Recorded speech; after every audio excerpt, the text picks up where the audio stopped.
sa ating cooperative store. Siyempre po, hihingi tayo ng kadiwa. Medyo mura po yun, tama? Hihingi po tayo ng mga supplier na direct from abroad or local manufacturer pero at factory price. Tama? Yes. But again, we are thinking of something na hindi lang po tayo magiging buyer or consumer from our cooperative, but at the same time, we will teach you how to become a businessman, an entrepreneur. Para yung ating cooperative po ay mas lalo po umunlad at lumaki po ang kita. Okay? So expect something in the future. Hindi po namin pwedeng ilatag agad.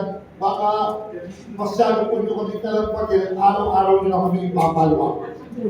But right now, we have an ongoing. Merong first batch, second batch, and maybe third batch, fourth batch.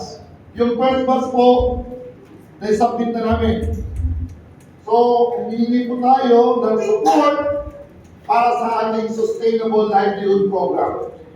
Para lahat po tayo kahit pa paano magkaroon ng tulad. Gusto niyo ba yun o gusto?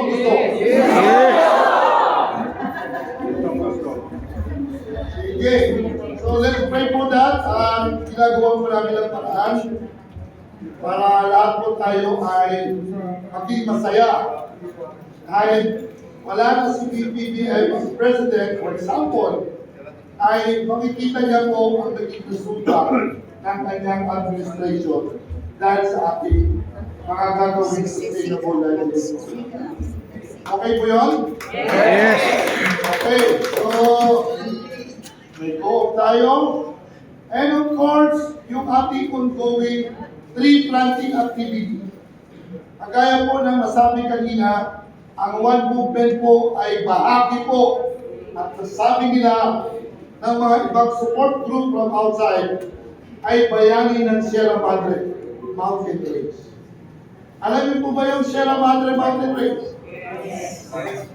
Bakit niyo alam kung nasaan? Nasaan ba ang Sierra Madre? Sabihin nyo na sa Tondo. Sa Quiapo.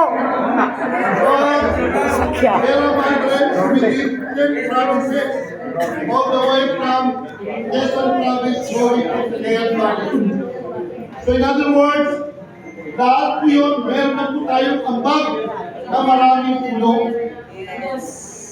Kasi we wanted to protect, to restore, to preserve yung ating Sierra Madre dahil siya po yung natural barrier. Ibig sabihin barrier, harang na tuwing pumapasok po ang malalaking bagyo sa Central Luzon, yun po yung umaharang.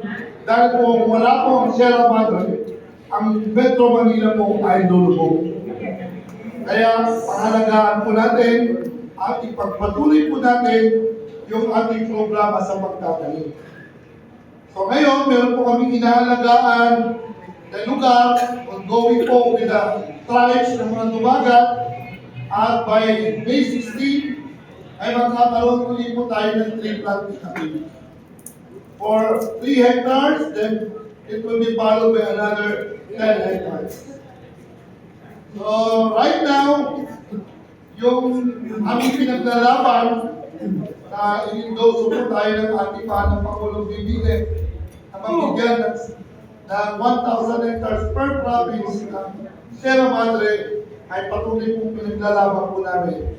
And looking forward, bago ba lang Lord na mag-test to term ni BBM, ay ma-achieve natin yung pinimitin natin na proyekto. Na magkaroon po tayo ng 1,000 hectares per province ng Sierra Madre. At meron na po tayong legal endorsement coming from the office of the President. So kailangan lang pong alagpakin natin yung mga namumuno sa mga iba't ibang ahensya ng ating gobyerno. At ipaglalaban po natin. So yun, may tree planting activity po tayo. And we are so fortunate because ang opisina po ng One Movement ay nandito po mismo sa headquarters ng ating bahay.